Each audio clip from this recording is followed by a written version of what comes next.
Hey guys, so today I'm here to talk to you guys about what it's like to be using a BlackBerry Classic and BlackBerry Passport in 2017. So I know there's a lot of videos out there that have talked about the design, the performance, and software from a couple years back. So because the information is a little dated, I wanted to make a video about what it's like, the experience-wise, in 2017. I'll show you guys the apps that I do have loaded on the two devices, so it gives you guys a better idea of what's still available on the operating system. And you guys can hopefully make a decision on whether or not these phones are still worthy of a purchase today. To let you guys know, I do have Android apps side loaded on the Passport, but for the Classic, I have a purely native BlackBerry experience just because the hardware on the Classic is a little more dated. So I didn't want the device to be running too sluggishly, so I don't have experience on what Android apps are like on the Classic. With that said, let's take a look at the two devices. Alright, so here we have the two phones. Let's take a look at the Classic first, just because everything you see on the Classic here will be on the Passport as well. So like I said, I've kept the Classic as a native BlackBerry experience, so everything you see here will be available to download on the BlackBerry app world. So to start off, I've been using Foursquare more just because it's better integrated with BlackBerry Maps than Yelp is. So when you click onto an address, it's going to redirect you into BlackBerry Maps and give you turn-by-turn directions for to that location. So very handy, much better integrated than Yelp. Yelp, it's not bad. The interface is pretty clean, but just because of the integration, I'm going to give Foursquare the slight nod here. The score for all my sports news. WhatsApp. So the thing about WhatsApp is that native BlackBerry support is going to be discontinued at the end of June 2017. So if you, like me, if you're a heavy WhatsApp user, you're going to have to sideload the Android version to keep that functionality going. iGrand for Instagram. If you want Instagram stories, then BlackBerry is just not going to be the platform for it. I'm not sure if the Android version of Instagram has Instagram stories, but at least iGrand and the other client, Insta10, and neither of them work with Instagram stories. Crackberry 10, Reddit in motion is great. Twitter, sorry, it's not focusing very well here. Twitter is gets the job done. LinkedIn is the really big disappointment here. So it's super buggy, and I feel like it detracts from the whole BlackBerry experience because BlackBerry is supposed to be a productivity device, a business device, and without the component of LinkedIn, it's just not the same. TuneIn Radio. One thing to note, TuneIn Radio, I was only able to download it on the Classic. I wasn't able to even find it in the app world on the Passport for whatever reason. I'm guessing it's not optimized for the Passport. Over here, so native Dropbox support, Parrot for voice memos, Read It Now, which is the same as Pocket for Android and iOS, where you can download your articles on the browser for offline reading. Really handy. This was a paid app, so just a heads up, I did pay for that. And then all these are just BlackBerry native apps that they have, except for BMaps Pro, which is an app that I bought, and it's similar to Google Maps, but it doesn't have turn-by-turn directions.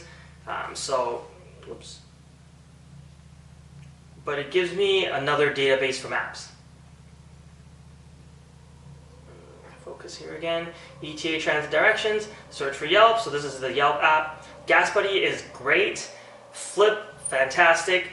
Pay by phone. Haven't had a chance to use it, but from my quick testing, it seemed like it was working pretty flawlessly. OpenTable, TimmyMe, Canadian Tire. Haven't had a chance to use those, but they're there in the App Store, or in the app world, I should say. Cineplex is fine for checking movie times and checking your points.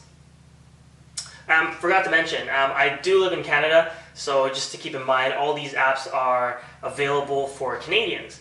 For banking, I'd say it's probably the most extensive category for Canadians.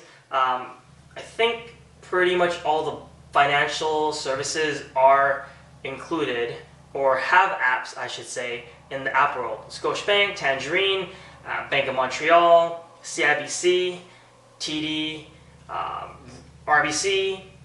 I'm not sure if PC Financial has it, but I think Desjardins has an app as well. So pretty much your banking needs should be satisfied on BlackBerry. And then all these ones, they were from the Amazon App Store daily free apps part of promotion when back in, I think it was probably a year ago, or over a year ago I should say.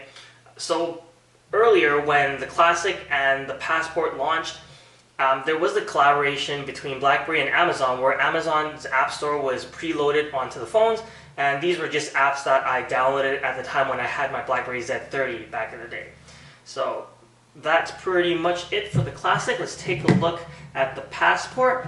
One thing to mention here is I bought a red carbon skin off eBay. I can include the link in the description in case anybody's interested, but I really like the red and the white two-tone color scheme there. Alright, so you'll see here I have a couple of Android apps, and just to demonstrate how they work. So BlackBerry, sorry, I keep saying BlackBerry Maps just because I said it so many times for the previous phone there.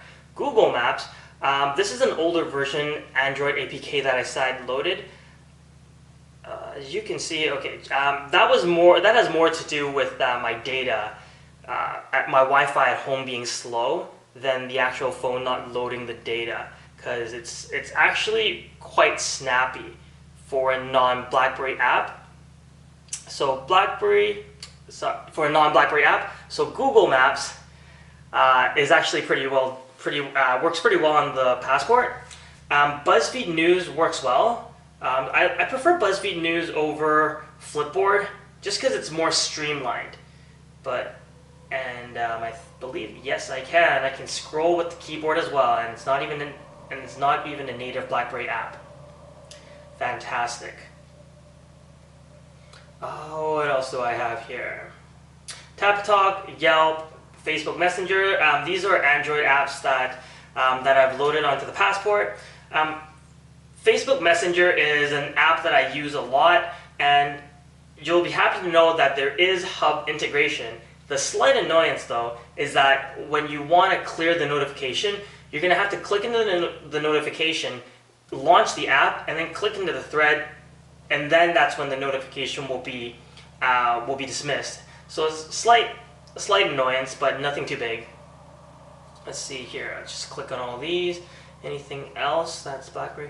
YouTube, it's a Android APK. It's an older version, but it works really well actually.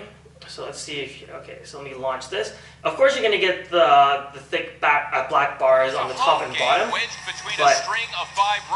very smooth. CSN goes everywhere with the team, and tonight here at Wells Fargo Center for their meeting with the Sacramento Kings. And the Kings were off yesterday. Sixers losing in Chicago. And as Garrett Temple's come up with a turnover. Alright, so there's that. On the Classic, I didn't load the YouTube app because I tried it before and it was sluggish. So what I do is I just log into my YouTube account on the browser, and it seems to work fine, pretty smoothly that way. Yahoo Finance and Stocks are Android apps. One thing I forgot to mention, sometimes BlackBerry apps will run really differently on different devices. So for my Bank of Montreal Investor Line app, for some reason I can't use it on the Passport, but it works fine on the Classic. Whenever I'm trying to log in on the Passport, it gives me an error saying that please download the latest update, but it is already the latest update. For whatever reason, it just doesn't work. PC Plus is something that I side-loaded for my grocery needs. I think that's about it. And then right here I have a Google folder because these are all the files that I need to download, or install I should say, into my Passport to be able to have Google services run properly on the phone. So essentially that's what I have. Those are the core apps. There's also a Reddit thread that talks about what kind of BlackBerry apps are still currently used by a lot of BlackBerry users and that the developers are still supporting it. I'll also leave that link in the description below. It's getting late. I'm getting a little tired. Can't speak. My apologies. But that thread has been really useful. I've stumbled across a couple apps that I didn't even know existed. So I'll leave that in the description below. And if you guys have any other questions, feel free to drop me a message, a comment, and I'll try and get back to all of them.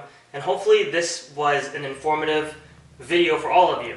Lastly, do I recommend people still getting a BlackBerry device in 2017? I think as long as you know what you're getting yourself into, knowing the limitations, I think it's a fantastic operating system. It's very smooth, it's very intuitive, it's very different, and I love the experience. So as long as you know that the app support is limited and you're not an app junkie, social media junkie, you're going to be fine. And right now, I think a lot of the second-hand devices for the Passport, for the Classic, are just on bargain deals right now. So for these two phones, I think I did have the BlackBerry Priv for a little while as well. So I bought all three BlackBerry devices for cheaper than a second-hand iPhone 6s Plus. So that's saying something. It's just fantastic value. Good. I think it's great bang for the buck. But then again, I am a BlackBerry supporter, so maybe my opinion's a little biased. Either or, be your own judge. Hopefully you guys liked the video. Give it a thumbs up, and I'll see you guys in the next one.